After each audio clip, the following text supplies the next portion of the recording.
படிப்பு யூடியூப் சேனலில் டிஎன்பிஎஸ்சியோட பொது தமிழோட ப்ரீவியஸ் இயர் கொஸ்டின் தான் பார்த்துட்டு இருக்கோம். இதில் என்ன சொல்லியிருக்காங்க அப்படின்னா, சோ என்னும் ஓரெழுத்து ஒரு மொழியின் பொருள் கண்டிருக்க அப்படின்னு கொடுத்துருக்காங்க. இதில் அரசன், மதில், வறுமை, நோய் அப்படின்னு சொல்லி கொடுத்துருக்காங்க. இந்த ஓரெழுத்து ஒரு மொழி டாபிக் எதில் இருக்குது அப்படின்னு சொல்லி பார்த்தோம்னா 7ஆம் வகுப்பு தமிழ் புத்தகத்தில் தான் இருக்குது. ஓகே, இதில் பார்த்தோம் அப்படின்னா சோ அப்படின்னா என்னன்னு சொல்லி கேட்டிருக்காங்க. அப்போ சோ அப்படின்னா என்ன அப்படின்னா மதில் அப்படிங்கிறது தான் ஆன்சர். சோ அப்படின்னா மதில். அப்போ சால்வ் பண்ணிடுவோம் வாங்க. சோ அப்படின்னா மதில். இதுல மன்னனும் மாசற கற்றோனும் சீர்தூக்கின், மன்னனில் கற்றோனே சிறப்புடையான், இப்பாடல் வரிகள் இடம்பெற்ற நூல் அப்படின்னு சொல்லி கேட்டிருக்காங்க. இது ஆத்திச்சூடி, நல்வழி, கொன்றை வேந்தன், மூதுரை அப்படின்னு சொல்லி ஆப்ஷன்ஸ் இருக்கு. இது எந்த பாடப்புத்தகத்துல இருந்து கேட்கப்பட்ட கேள்வி அப்படின்னு சொல்லி பார்த்தோம் அப்படின்னா மூதுரை 6ஆம் வகுப்பு 2வது இயல்ல இருக்கு. சரிங்களா? ஓகே, இது பார்ப்போமா. மன்னனும் மாசற கற்றோனும் சீர்தூக்கின், மன்னனே கற்றோனில் சிறப்புடையான், மன்னருக்கு தன் தேசமல்லாது சிறப்பில்லை, கற்றோருக்கு சென்ற இடமெல்லாம் சிறப்பு அப்படின்னு சொல்லி கொடுத்துருக்காங்க. இது எழுதுனது யார் அப்படின்னா ஔவையார். இது எந்த நூல்ல இருந்து எடுக்கப்பட்டது அப்படின்னு சொல்லி பார்த்தோம்னா மூதுரை. மூதுரையில மொத்தம் எத்தனை பாடல்கள் இருக்கு? 31 பாடல்கள் இருக்கு. ஓகே, இது இப்ப கொஸ்டின் பேப்பர் சால்வ் பண்ணிடுவோம். ஆன்சர் என்ன அப்படின்னு சொல்லி பார்த்தோம் அப்படின்னா மூதுரை. தேங்க்யூ. அப்படின்னா வீருடைய செம்மொழி தமிழ் மொழி, உலகம் வேறொன்றே நாள் முதல் உயிர்மொழி அப்படின்னு சொல்லி கொடுத்துருக்காங்க. என்ற தமிழின் பெருமையை பறைசாற்றியவர் யார் அப்படின்னு சொல்லி கேட்டிருக்காங்க. அல்ல பாவரேறு பெருஞ்சித்திரனார், தேவநேய பாவலர், பரதிமார் கலைஞர், இளங்கோவடிகள் அப்படிங்கிறது ஆப்ஷன்ல கொடுத்துருக்காங்க. சரி, இதுக்கான ஆன்சர் எங்க இருக்கு அப்படின்னு சொல்லி பார்த்துருவோமா? ஓகே, இதுக்கான ஆன்சர் எங்க இருக்கு அப்படின்னா தமிழ் புத்தகத்துல இருக்கு. சரிங்களா? ஓல்டு தமிழ் புத்தகத்துல தான் இருக்கு. எங்க இருக்குன்னா உயர்தனி செம்மொழி அப்படிங்கிற டாபிக்ல என்ன கொடுத்துருக்காங்க அப்படின்னு சொல்லி பார்ப்போம். இதுல வீருடைய செம்மொழி தமிழ் மொழி, வீருடைய செம்மொழி தமிழ் மொழி, உலகம் வேறொன்றைய நாள் முதல் உயிர்மொழி அப்படின்னு சொல்லி கொடுத்துருக்காங்களா. இதுல என்ற தமிழின் பெருமையை பறைசாற்றியவர் பாவலரேறு பெருஞ்சித்திரனார் அப்படின்னு கொடுத்துருக்காங்க. சரி, ஓகே, கொஸ்டினை சால்வ் பண்ணிடுவோம். இப்போ இதுக்கான ஆன்சர் யாரு அப்படின்னு சொல்லி பார்ப்போமா. இதுக்கான ஆன்சர் பாவலரேறு பெருஞ்சித்திரனார். வீருடைய செம்மொழி தமிழ் மொழி, உலகம் வேறொன்றைய நாள் முதல் உயிர்மொழி என்று தமிழின் பெருமையை பறைசாற்றியவர் பாவலரேறு பெருஞ்சித்திரனார். அப்படின்னா கீழ்கண்டவற்றில் தந்தை பெரியாரின் செய்தித்தாளும் இதழையும் கால முறைப்படி வரிசைப்படுத்துக அப்படின்னு சொல்லி கொடுத்துருக்காங்க. இது எந்த புக்கில் இருக்கு அப்படின்னு சொல்லி பார்த்தா அப்படின்னா 10ஆம் வகுப்பு சோசியல் சயின்ஸ் புக்கில் தான் இருக்கு.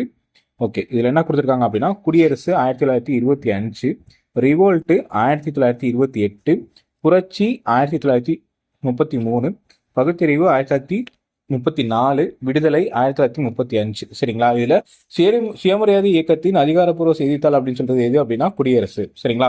ஆன்சர் பார்த்துருமா. குடியரசு 1925, புரட்சி 1933, பகுத்தறிவு 1934, விடுதலை 1935. அப்ப குடியரசு ஃபர்ஸ்ட், புரட்சி செகண்ட், பகுத்தறிவு 3, விடுதலை 4. சரிங்களா? அப்ப ஆன்சர் என்ன அப்படின்னா 3, 4, 1, 2. Okay, thank you. 86வது அரசியலமைப்பு திருத்த சட்டம் 2002 படி 51 ஏகேயில் எந்த அடிப்படை கடமை அறிமுகப்படுத்தப்பட்டுள்ளது அப்படின்னு சொல்லி கொடுத்துருக்காங்க. சரி, இது எந்த புக்ல இருக்குன்னு பார்த்தோமா? 10ஆம் வகுப்பு புத்தகத்துல இருக்கு, பால்ட்டியில. ஓகே, என்ன கொடுத்துருக்காங்க அப்படின்னு சொல்லி பார்த்தோம்னா அடிப்படை கடமையை பட்டியலிட்டு இருக்காங்க. ABCDEFGHIJK அப்படின்னு சொல்லி பட்டியலிட்டு இருக்காங்க. மொத்தம் 11 கடமை இருக்கு. இதுல கே தான் என்ன அப்படின்னு சொல்லி கேட்டிருக்காங்க. சரிங்களா? கேல என்ன கொடுத்திருக்காங்க அப்படின்னு சொல்லி பாத்துருவோமா. 6 முதல் 14 வயதுக்கு வரையிலான குழந்தைகள் அனைவருக்கும் கல்வி பெறும் வாய்ப்பினை வழங்குதல். 2002 அறிமுகப்படுத்தப்பட்ட 11 அடிப்படை கடமை அறிமுகப்படுத்தியது. இந்த பிரிவின் கீழ் அனைத்து இந்திய குடிமக்கள் அல்லது பெற்றோர்களுக்கும் 6 முதல் 14 வயதுக்குள்ளான தங்கள் குழந்தைகள் அனைவரையும் கல்வி பெறும் வாய்ப்பினை ஏற்படுத்தி தர வேண்டும்.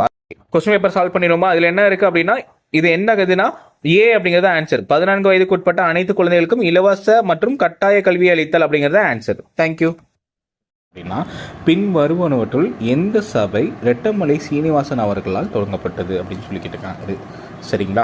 சாக்கிய பௌத்த சங்கம், அத்வைத சங்கம், அகில இந்திய ஒடுக்கப்பட்டோர் சங்கம், ஆதி திராவிட மகாஜன சங்கம் அப்படின்னு சொல்லி கொடுத்துருக்காங்க. இதில் நம்ம புக்கில் எந்த புக்கில் இருக்குது அப்படின்னு சொல்லி பார்த்தோம் அப்படின்னா 10ஆம் வகுப்பு. சரிங்களா? ஐஎன்எம்ங்கிற டாப்பிக்கில் அதில் இருக்கும். சரிங்களா? இதில் பார்த்தோம் அப்படின்னா ரெட்டமலை சீனிவாசன் அவர்கள் தாத்தா என்று அழைக்கப்படுகிறார். 1859ஆம் ஆண்டு காஞ்சிபுரத்தில் பிறந்தார். சாதி படிநிலையே ஒடுக்கப்பட்ட மக்களின் சமூக நீதி, சமத்துவம், சமூக உரிமை ஆகியவற்றிற்காக போராடினார். ராவ் சாஹிப், ராவ் பகதூர், திவான் பகதூர் ஆகிய பட்டங்களை அவர் சிறப்பு செய்யப்பட்டது. சுயமரியாதை ஜீவசரித சுருக்கம் 1939 வெளியிடப்பட்டது. 1893 ஆதி திராவிட மகாஜன சபை என்னும் அமைப்பை தொடங்கினார். அப்ப இதுதான் முக்கியம். 1893 ஆதி திராவிட மகாஜன சபை என்பதை உருவாக்கினார் அப்படிங்கிறது. சரி, கொஸ்டின் பேப்பர் சால்வ் பண்ணிடுவோமா? ஓகே, மேல போனோம் அப்படின்னா என்ன கொடுத்துருக்காங்க, எந்த சபை அப்படின்னு சொல்லி கேட்டிருக்காங்களா? அப்ப இது ஆதி திராவிட மகாஜன சபை. ஆதி திராவிட மகாஜன சபை அப்படிங்கிறது தான். இது எப்போ உருவாக்கப்பட்டது? 1893. சரியா? 1893 உருவாக்கப்பட்டது. ஸோ இதுதான் வந்து ரொம்ப முக்கியம். Okay, thank you. அப்படின்னா தேசிய பூங்காக்கள் ஒரு சைடு மாநிலங்கள் கொடுத்துருக்காங்க, பொறுத்துக்கிற மாதிரி. கிர் தேசிய பூங்கா, கார்பெட் தேசிய பூங்கா, ராஜ்கிர் தேசிய பூங்கா, ரத்தம்பூர் தேசிய பூங்கா அப்படின்னு சொல்லி வரிசையா கொடுத்துருக்காங்க. சரி, இதுக்கான ஆன்சர் எங்க இருக்கு அப்படின்னு சொல்லி பார்த்தோம் அப்படின்னா நம்மளுடைய பழைய 8ஆம் வகுப்பு புத்தகத்துல தான் இருக்கு. சரியா? இதுல என்ன பார்த்தோம் அப்படின்னா முதுமலங்கு வனவிலங்கு சரணாலயம் தமிழ்நாடு, காசிரங்கா தேசிய பூங்கா அசாம், ரத்தம்பர் தேசிய பூங்கா ராஜஸ்தான், கான்ஹா தேசிய பூங்கா மத்திய பிரதேசம், சுந்தரவன தேசிய பூங்கா மேற்கு வங்காளம், கிர் தேசிய பூங்கா குஜராத், பத்ரா வனவிலங்கு சரணாலயம் கர்நாடகா, பெரிய தேசிய பூங்கா கேரளா, கார்பெட் தேசிய பூங்கா உத்தரகண்ட் அப்படின்னு சொல்லி கொடுத்துருக்காங்க. சரி, கொஸ்டின் பேப்பர் சால்வ் பண்ணிடுவோமா? இதுல என்ன கொடுத்துருக்காங்க அப்படின்னு சொல்லி பார்ப்போம். கிர் தேசிய பூங்கா எங்க? குஜராத். கிர் வந்து குஜராத். கிர் தேசிய பூங்கா குஜராத். கார்பெட் தேசிய பூங்கா உத்தரகண்ட். ராஜ்கிர் தேசிய பூங்கா ஜார்க்கண்ட். ரத்தம்பூர் தேசிய பூங்கா ராஜஸ்தான். ஓகேங்களா? இதுதான் ஆன்சர். அப்ப ஆன்சர் பார்த்தோம் அப்படின்னா 3 2 3 4 2 1 3 4 2 1 ஆன்சர். தமிழ்நாட்டின் முதல் பெண் மருத்துவர் யார் அப்படின்னு சொல்லி கேட்டிருக்காங்க. மூவதூர் ராமாவிட்டம்பாள், தர்மாம்பாள், முத்துலட்சுமி ரெட்டி, பண்டிதர் ராமாபாய் அப்படின்னு சொல்லி கொடுத்துருக்காங்க. இது எந்த புக்ல இருக்கு அப்படின்னு சொல்லி பார்த்தோம் அப்படின்னா 9ஆம் வகுப்பு புத்தகத்துல, தமிழ் புத்தகத்துல தான் இருக்கு. இதுல என்ன கொடுத்துருக்காங்க அப்படின்னு சொல்லி பார்த்தோம் அப்படின்னா பெண்ணின் முத்துலட்சுமி ரெட்டி அப்படின்னு கொடுத்துருக்காங்க. தமிழகத்தின் முதல் பெண் மருத்துவர், இந்திய பெண்கள் சங்கத்தின் முதல் தலைவர், சென்னை மாநகராட்சியின் முதல் துணை மேயர், சட்டமேலவைக்கு தேர்ந்தெடுக்கப்பட்ட முதல் பெண்மணி, தேவதாசி முறை ஒழிப்பு சட்டம், இருதார தடை சட்டம், பெண்களுக்கு சொத்துரிமை வழங்கும் சட்டம், குழந்தைகளுக்கான திருமண தடை சட்டம் ஆகியவற்றை நிறைவேற காரணமாக இருந்தவர்.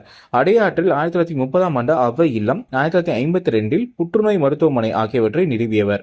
ஓகே, இப்ப கொஸ்டின் பேப்பர் சால்வ் பண்ணிடுவோமா? என்ன கேட்டிருக்காங்க? தமிழ்நாட்டின் முதல் பெண் மருத்துவர் யார் அப்படின்னு சொல்லி கேட்டிருக்காங்க. இதுக்கான ஆன்சர் என்னது? முத்துலட்சுமி ரெட்டி. ஓகேங்களா? தேங்க்யூ. பாலிட்டி சரியான இணையை தேர்ந்தெடு அப்படின்னு சொல்லி கொடுத்துருக்காங்க. மத்திய அரசால் விதிக்கப்பட்டு வசூலிக்கப்பட்டு மாநிலங்களுக்கு ஒதுக்கக்கூடிய வளங்கள் சரத்து 269 அப்படின்னு கொடுத்துருக்காங்க. மத்திய அரசால் விதிக்கப்பட்டு ஆனால் மாநில அரசு வசூலிப்பது மற்றும் பயன்படுத்துவது அப்படின்னு சொல்லி கொடுத்துருக்காங்க. சரத்து 268.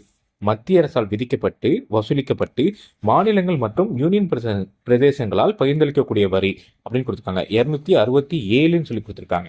சரி, ஓகே. இது நம்மளோட அரசியலமைப்பு சட்டத்துல சாரத்து, இந்த 3 சாரத்தையும் வந்து செக் பண்ணிடுவோமா?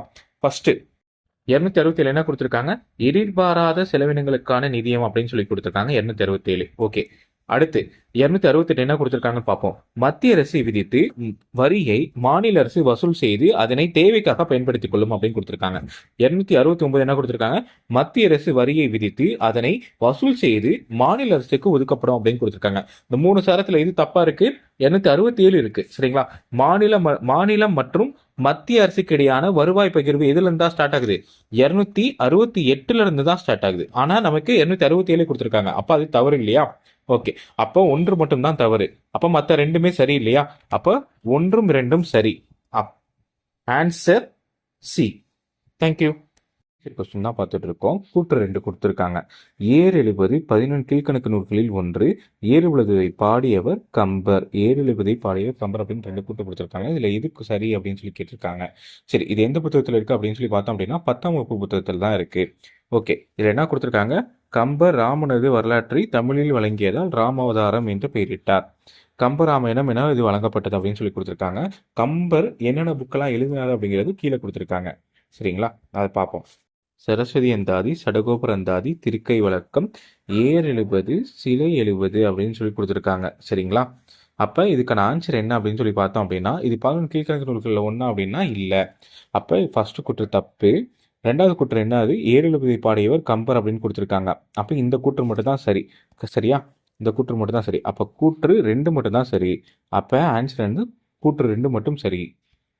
ஈரவை சட்டமன்றம் கொண்ட மாநிலங்கள் கொடுத்துருக்காங்க. மகாராஷ்டிரா, தெலுங்கானா, பீகார், ஆந்திர பிரதேசம். இதுல தவறான இணை தான் கேட்டிருக்காங்க. இதுல எது தவறான இணை அப்படிங்கறத சொல்ல போறோம். ஓகே. இதுல இதுல ஈரவை சட்டமன்றம் கொண்ட மாநிலங்கள் எது எது அப்படின்னு சொல்லி பார்த்தோம் அப்படின்னா, உத்தரப்பிரதேசம், பீகார், கர்நாடகா, மகாராஷ்டிரம், தெலுங்கானா, ஆந்திர பிரதேஷ். இது எல்லாமே என்ன ஈரவை சட்டமன்றம் கொண்ட மாநிலங்கள் தான். சரிங்களா? தமிழ்நாட்டில் ஈரவை சட்டமன்றம் எப்போ நீக்கப்பட்டது அப்படின்னு சொல்லி பார்த்தோம்னா 1950லேருந்து 1986 வரைக்குமே சட்ட மேலவை வந்து நமக்கு இருந்திருக்கும். 86 தான் சட்ட மேலவையை வந்து நமக்கு கலைச்சு விட்டுருப்பாங்க. அது மீண்டும் 2010 கொண்டு வர்றதுக்கான முயற்சி கொண்டு வரப்பட்டது. ஆனால் வந்து முயற்சி கைவிடப்பட்டது அப்படின்னு சொல்லியிருப்பாங்க. சரி, ஓகே. கொஸ்டின் பேப்பர் சால்வ் பண்ணிடுவோமா? இதுல என்ன கொடுத்துருக்காங்க? ஈரவை சட்டமன்றம் கொண்ட மாநிலங்கள் அப்படின்னு சொல்லி கொடுத்துருக்காங்க. அப்ப தெலுங்கானா, பீகார் ஆல்ரெடி வந்து சட்டமன்ற மேலவை வந்து இருக்கு. சரியா? ஈரவை சட்டமன்றம் கொண்ட மாநிலங்கள் தான். அப்ப இதுல தவறான இணை அப்படின்னு சொல்லி எடுத்துக்கிட்டோம் அப்படின்னா 2, 3 தான் தவறான இணை. அப்ப ஆன்சர் என்னது? சி. ஓகேங்களா? Answer C. தேங்க்யூ.